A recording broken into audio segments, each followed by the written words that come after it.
എന്തെല്ലാം ആക്ഷേപങ്ങളാണ് പറഞ്ഞത്. അദ്ദേഹത്തിൻ്റെ ഒരു വാക്കെങ്കിലും കേരളത്തിന് അനുകൂലമായി നടത്തിയിട്ടുണ്ടോ? അദ്ദേഹം നടത്തിയിട്ടുണ്ടോ? ഒരു വാക്കുപോലും അദ്ദേഹം കേരളത്തിന് അനുകൂലമായി നടത്തിയിട്ടില്ല. കേരളത്തിലെ ഗവൺമെൻറ്റിനോടുള്ള വിരോധത്തിൻ്റെ ഭാഗമായിട്ട് കേരളത്തിലെ ജനങ്ങളെ ശിക്ഷിക്കണോ? അതല്ലേ കുറേ വർഷങ്ങളായി കേരളത്തിൽ നടന്നുകൊണ്ടിരിക്കുന്നത്? അതല്ലേ BJP ഗവൺമെൻറ് സ്വീകരിക്കുന്ന സമീപനം? LDF കൺവീനർ TP രാമകൃഷ്ണന്റെ വാക്കുകളാണ് നിങ്ങൾ കേട്ടത്. വയനാട് ദുരന്തം കഴിഞ്ഞ് മാസം 2 പിന്നിട്ടിട്ടും എന്തുകൊണ്ട് കേന്ദ്ര സഹായം കേരളത്തിന് ലഭിക്കുന്നില്ല എന്ന ചോദ്യത്തിന് കേരളം കൃത്യമായി കണക്കുകൾ നൽകാത്തത് കൊണ്ടാണ് കേന്ദ്രം സഹായം അനുവദിക്കാത്തത് എന്നായിരുന്നു മുൻ കേന്ദ്രമന്ത്രിയും BJP നേതാവുമായ V മുരളീധരന്റെ മറുപടി. V മുരളീധരന് ഈ വിഷയത്തിൽ കൃത്യമായ ഒരു മറുപടി TP രാമകൃഷ്ണൻ നൽകുന്നുണ്ട്. കേരളം എല്ലാ കണക്കുകളും സമർപ്പിച്ചതാണെന്നും എന്നിട്ടും കേന്ദ്ര സഹായം നൽകുമ്പോൾ കേരളത്തിൽ നിന്നുള്ള ഒരു നേതാവായ V മുരളീധരൻ ഇത്തരത്തിൽ പ്രതികരിക്കാൻ പാടില്ല എന്നും TP രാമകൃഷ്ണൻ പറഞ്ഞു വെച്ചു. നമുക്ക് അദ്ദേഹത്തിന്റെ വാക്കുകൾ മുഴുവനൊന്ന് കേൾക്കാം. ഈ MK മുനീറിനെതിരായിട്ട് ഇപ്പോൾ സ്വർണ്ണക്കടത്ത് കാരണമായിട്ടുള്ള ഒരു പുതിയ പദ്ധതി സംരംഭം ആരംഭിക്കുന്നതുമായിട്ട് വാർത്ത ശ്രദ്ധയിൽപ്പെടുന്നുണ്ട്. ഇത്തരത്തിൽ സ്വർണ്ണക്കടത്ത് ഒരു ചർച്ചയായി നിൽക്കുന്ന സമയത്ത് തന്നെ പ്രതിപക്ഷ പ്രധാനപ്പെട്ട ഒരു നേതാവ് ഇത്തരത്തിൽ സ്വർണ്ണക്കടത്തുകാരുമായി കൂട്ടുന്നു. ഞാനിപ്പോൾ അതിനെക്കുറിച്ച് ഒരു പ്രതികരണം നടത്താൻ ഉദ്ദേശിക്കുന്നില്ല. അതിൻ്റെ വിവരങ്ങളെല്ലാം വരട്ടെ, അപ്പം നമുക്ക് കൂടുതൽ വ്യക്തതയോടുകൂടി പറയാം. ഞാൻ പരമാവധി ശ്രമിക്കുന്നത് ഒരു വ്യക്തതയില്ലാത്തൊരു വിഷയം എൻ്റെ വാക്കിലൂടെ വരരുതെന്നാണ് ഞാൻ ആഗ്രഹിക്കുന്നത്. അതുകൊണ്ട് വ്യക്തത വരുത്തിയതിന് ശേഷം ഞാൻ സംസാരിക്കാം.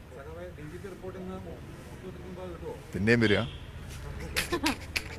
അത് ഗവൺമെൻറ് തലത്തിൽ വരുമ്പോൾ ഗവൺമെൻറ് അത് സംബന്ധിച്ച് പറയട്ടെ, അപ്പം നമുക്ക് നോക്കാം, ആലോചിക്കാം. അതിൻ്റെ ഒരു പൊതു സമീപനം എന്താണെന്നുള്ളത് വ്യക്തമാക്കി കഴിഞ്ഞിട്ടുണ്ടല്ലോ. അപ്പോൾ അത് റിപ്പോർട്ടിനെ ബേസ് ചെയ്തിട്ടാണ് നിൽക്കുന്നത്. റിപ്പോർട്ട് വരട്ടെ, വന്നിട്ട് എന്താണ് നിലപാട് എന്നുള്ളത് 1 മാസം തികഞ്ഞിട്ടുണ്ട്.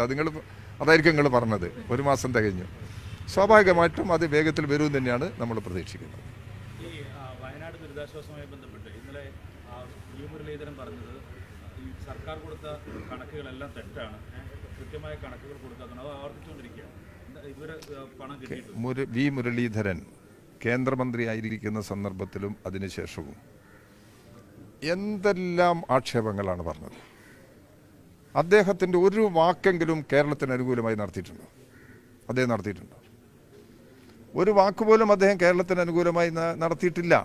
കേരളത്തിന് എന്തെല്ലാം പ്രശ്നങ്ങളുണ്ട്, ഇനി പോകട്ടെ. ഇനി ഇതിൻ്റെ പ്രപ്പോസൽ കൊടുക്കുന്ന കാര്യത്തിൽ, ദുരിതാശ്വാസത്തിനുള്ള പ്രപ്പോസൽ കൊടുക്കുന്ന കാര്യത്തിൽ കേന്ദ്ര ഗവൺമെൻറ്റിൻ്റെ മാനദണ്ഡത്തിൻ്റെ അടിസ്ഥാനത്തിലാണ് പ്രപ്പോസൽ തയ്യാറാക്കി കൊടുത്തത് എന്നുള്ളത് ഗവൺമെൻറ് വിശദീകരിച്ച് കഴിഞ്ഞിട്ടുണ്ട്. അങ്ങനെയാണെങ്കിൽ എന്താ യഥാർത്ഥം ചെയ്യേണ്ടത്? V മുരളീധരനും BJP നേതൃത്വം ചെയ്യേണ്ടത് ഇതിന് കേരളത്തിന് അർഹമായ സഹായം കേന്ദ്രത്തിൽ നിന്ന് എത്രയും ലഭ്യമാക്കുന്നതിനുള്ള നടപടികളല്ലേ. കേരളത്തിലെ ഗവൺമെൻറ്റിനോടുള്ള വിരോധത്തിൻ്റെ ഭാഗമായിട്ട് കേരളത്തിലെ ജനങ്ങളെ ശിക്ഷിക്കണോ? അതല്ലേ കുറേ വർഷങ്ങളായി കേരളത്തിൽ നടന്നുകൊണ്ടിരിക്കുന്നത്? അതല്ലേ BJP ഗവൺമെൻറ് സ്വീകരിക്കുന്ന സമീപനം?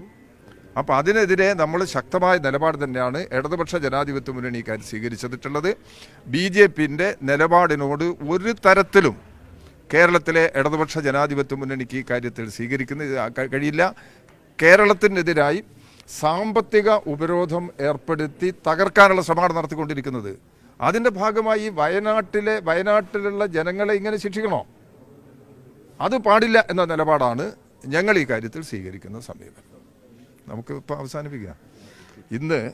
ഇന്ന് CITUവിൻ്റെ സംസ്ഥാന പ്രസിഡൻറ്റും അഖിലേന്ത്യാ വൈസ് പ്രസിഡൻറ്റുമായിരുന്ന സഖാവ് ആനത്തലവട്ടം ആനന്ദൻ നിര്യാതനായി 1 വർഷം പൂർത്തിയാകുന്ന ദിവസമാണിത്. അതിൻ്റെ ഭാഗമാണ് ഇവിടെ പതാക ഉയർത്തലും മറ്റു പരിപാടിയുള്ളത്. വൈകുന്നേരം BJT ഹാളിൽ CITUവിൻ്റെ നേതൃത്വത്തിൽ അനുസ്മരണ പരിപാടി വെച്ചിട്ടുണ്ട്. ആനന്ദൻ ഈ സംസ്ഥാനത്തെ തൊഴിലാളികളുടെ പ്രശ്നങ്ങളിൽ സജീവമായി ഇടപെടുകയും അവർക്ക് വേണ്ടി ജീവിക്കുകയും ചെയ്തിട്ടുള്ള ഒരു ട്രേഡ് യൂണിയൻ നേതാവാണ്. ആ സഖാവിൻ്റെ വേർപാട് സമൂഹത്തിൽ അത് സൃഷ്ടിച്ചിട്ടുള്ള വിടവ് അതുപോലെ നിലനിൽക്കുന്നുണ്ട്. ആ വിടവ് പരിഹരിക്കാനാണ് ഞങ്ങൾ ശ്രമിച്ചുകൊണ്ടിരിക്കുന്നത്. ട്രേഡ് യൂണിയൻ മേഖലയിലാണെങ്കിൽ തൊഴിലാളി വർഗത്തിൻ്റെ ഐക്യം വിപുലപ്പെടുത്തി മുമ്പോട്ട് പോകുന്ന ഒരു സന്ദർഭം കൂടിയാണിത്. അത്തരമൊരു സാഹചര്യത്തിൽ സഖാവ് ആനന്ദൻ്റെ ഓർമ്മ കേരളത്തിലെ തൊഴിലാളി വർഗ പ്രസ്ഥാനത്തെയും കേരളത്തിലെ തൊഴിലാളി വർഗ ഐക്യത്തിനും സഹായകരമാകും എന്നാണ് ഞങ്ങൾ പ്രതീക്ഷിക്കുന്നത്.